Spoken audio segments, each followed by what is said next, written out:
So I want to hear from you how Trellidor Tanzania it operates. I know that Trellidor is a global company and it operates in many countries from what I know. And how does it work? So basically Trellidor PM Group is the holding company that has the franchise for Trellidor here in Tanzania. Under PM Group is a construction company, interior design company, and obviously the security company. So we're a one-stop shop basically for all your construction needs, interior design in terms of product sourcing as well, right up to the end where you have your security. So we do everything from your foundations to your security and everything in between. And the way that the structure of the business works here is we have, as I said, mentioned before, a local trim shop and assembly point. And then for any products that come from our head office in South Africa, we usually bring them up by road or by sea, depending on the size of the freight. Often if the customer is in need of his security products in emergency, we even bring it up by air. And thereafter we have our trained and certified Trellidor installers locally that assemble as well as do the installation for our doors, on top of which we do all the aftercare sales and management of any issues that come thereafter once the installation is done. So you said that you have been in business for, this is the 4th year. Yes, correct. Since you've been in Tanzania. So do you offer maybe other people also to have a franchise of I'm actually very glad you asked that question. We at the moment are trying to look to franchise the business out to the upper regions of Tanzania, starting with Arusha, then DOMA. I did a trade show in Arusha earlier this year, DOMA. So we're looking to find other people to invest in the business at a nominal fee. We provide training, full support, and we'll basically offer that regionally, offer the franchise out to the country. In the hopes that one day we would become the hub for East Africa. And in fact, we'd ultimately like to build a big factory here. That's so I mean, good. we've got a very exciting future ahead of us. That's our 3 to 5 year plan. So, And our new regime, how did you describe the new regime under John Paul Magufuli? For me personally, I think it's a fantastic change, and it's an exciting time. As I said to you before, my father has been here for 15 years odd. My director has been here for 21 years, and these are the kind of guys, they work very hard, They pay their taxes, they do their due diligence, they fata sharia, they stick to within the lines. So now, everyone has to stick in the lines. It makes the playing field even. Yes. So in fact, it's such a good thing. It's fair competition now. We bring in our products from South Africa, so we do duty exempt. Now we're competing with these guys who bring in from China, Turkey, wherever else in the world, but our quality still remains here, and our price is down here. Their quality and their price is now here, and their quality stays down here, because they have to pay the duty. Whereas before they were making a plan going around the side. Today they can actually compete on an even level. Yes, that's good. So, Mr. James Taylor, tell me, one of the success stories you had maybe since you start Trellidor Tanzania. What are the success stories? Because people, they want to hear from that. Which success story do you have so far? I think going to success stories would have to be the people that we work with, our internal team. They are just the most fantastic group of guys. They learn so much. They're so willing to do their job. They're so willing to take on new challenges and take on new things. I've just employed a whole bunch of new marketing and sales division. I've employed a new business development division. So we're growing every day.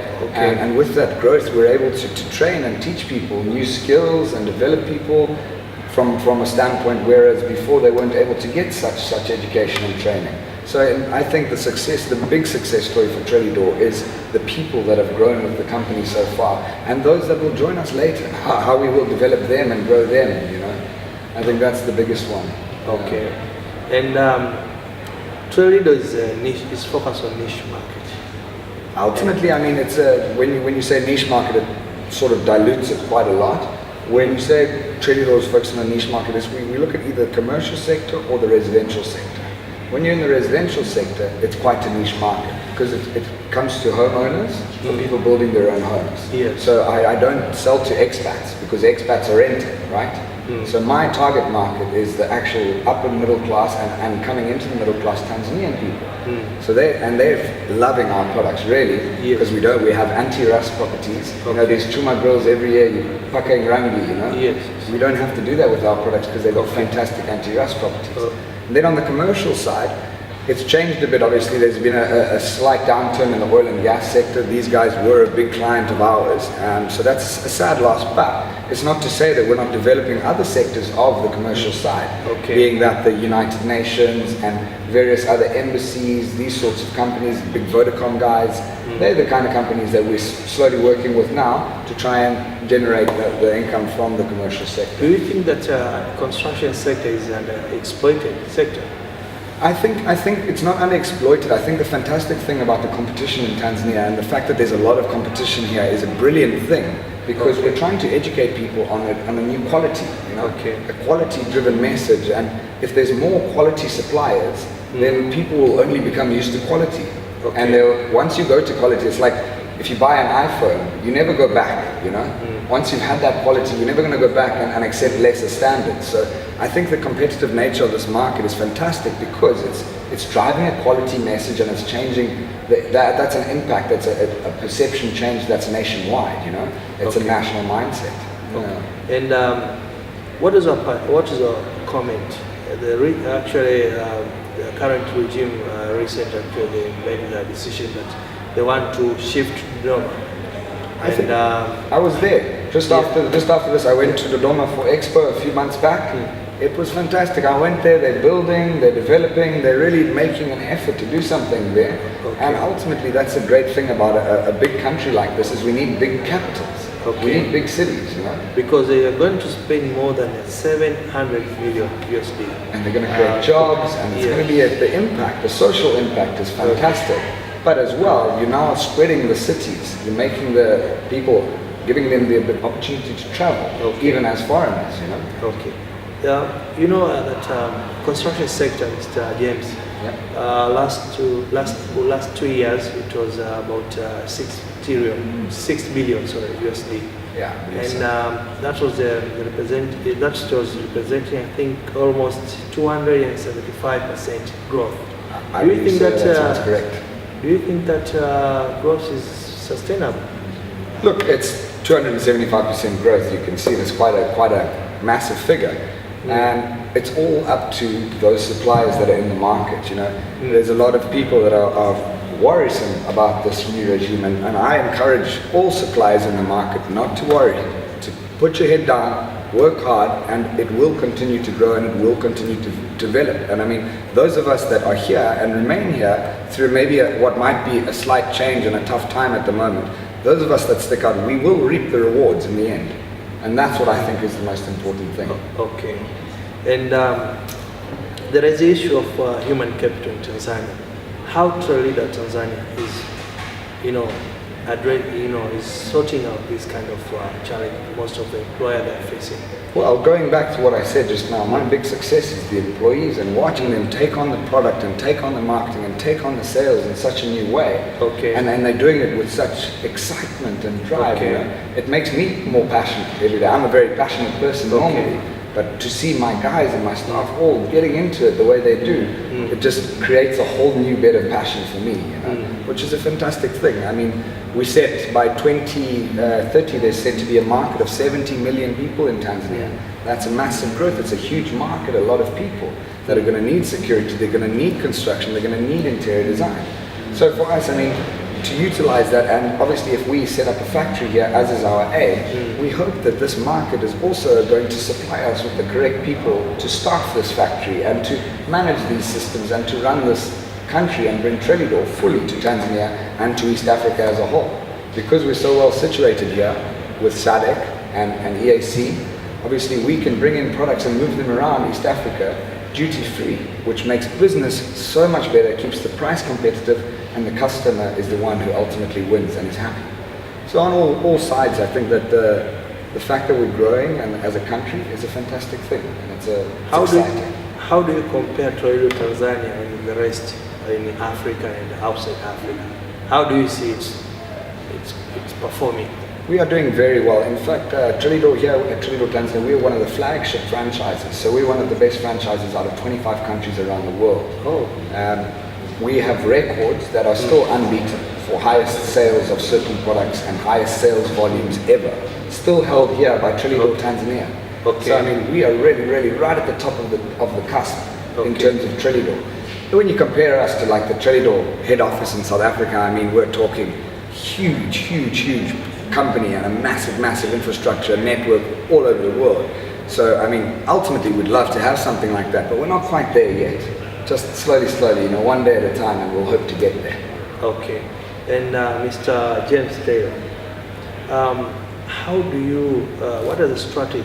Because you say that you have a very good record of developing the staff, but you know, staff, they don't even, most of the staff, they don't stay for long.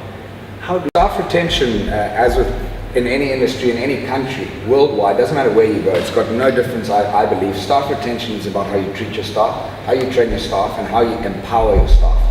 Empower, I say, with emphasis, and most importantly, because it's about job satisfaction. If somebody's not happy with what they're doing, they won't stay. And I mean, my generation especially, they're very fluid. So if they're not happy in something, they'll pack up and leave and go somewhere else, and they have no worries about it, you know. Whereas maybe the generation before ours would have been more cautious, worried about next month, how am I going to, you know. For us, the way we retain staff and the way we keep that fluid is through job satisfaction, job rotation. So we never expect somebody to do one specific task only. And we shift and change between different tasks so that you're never getting bored, it's not mundane, it's not repetitive. And I mean, that's, as a manager, that's one of the biggest tools that we have in terms of keeping people motivated and keeping them happy, and obviously ultimately retaining them as long-term staff members, you know. Some of the guys that work with my director, they've been with them for 15, 20 years, you know. So we do keep our people close, we promote from within, you know, we like to grow our business within our business. Okay. As much as we can. Obviously, as we get bigger, we're going to have to start bringing in people from outside. But we promote from within and we grow from our ranks. Okay. Now, as a country manager for Trellidor Tanzania, what is your goal now at Trellidor Tanzania in the next coming 6 months or 1 year to come or 3 years to come? My short-term plan, a year to 2 years from now, I aim to change ultimately the perception, the market perception right now from the current standard of Chuma grills or current standard of physical security on the homes to being accepted as the household brand name. I would like to be a household name. If you go to South Africa and you speak to a 5-year-old child, every 5-year-old in South Africa knows what a Trellidor is. I want to create that perception here in Tanzania, and I would like people to accept me into their homes the same way they have in South Africa. Ultimately, in my longer term 5 to 10 year goals are to grow and to become the hub of East Africa. We would like to, with the support of the government and those around us, to build a big factory here one day and to be the supplier to the various surrounding East African community. And ultimately this is to make everyone safer. At the end of the day, security and safety is what we do, and we're in the business of protecting people and saving their lives. So that's what I want to do. I want to put a door on everyone's home so that they're safe from whatever might attack. Yeah. Okay, that's nice. And people, they predict that Tanzania, if they are going to remove they're going to sort out some few things, they're going to become the third or the fourth largest economy in Africa. I absolutely believe it. One of them is port issue, yeah. And another thing is infrastructure and you know, quality of the human capital in Tanzania. So do you think that that three things that I mentioned, is it achievable within now and up to 2030? Absolutely, I don't see why not, and I do believe truly that the nation as a whole is ready for it. You know, if people in general fear change until they realize what benefits they can derive from that change. Once you understand the outcome and the end game and the ultimatum, you know, the change becomes something not to fear but something to embrace. Yes, and the more we change the perception that these new days we're coming into are to be the days of light and going for a greater future, the sooner we accept that, the easier the transition will become, the more fluid the change will be, and obviously, ultimately, I don't see why we can't become one of the greatest economies in Africa. Ultimately, that would be a great thing for me. As I live here, my family are here, we settled here, we'll be here for a long time. We'd like to see this country become the number one in Africa. Number 4 is not enough, you know. And the potential is here. Yeah, we know what's here, you know. Yes. So, and just to wind up the discussion, I want to hear from you. We have this issue of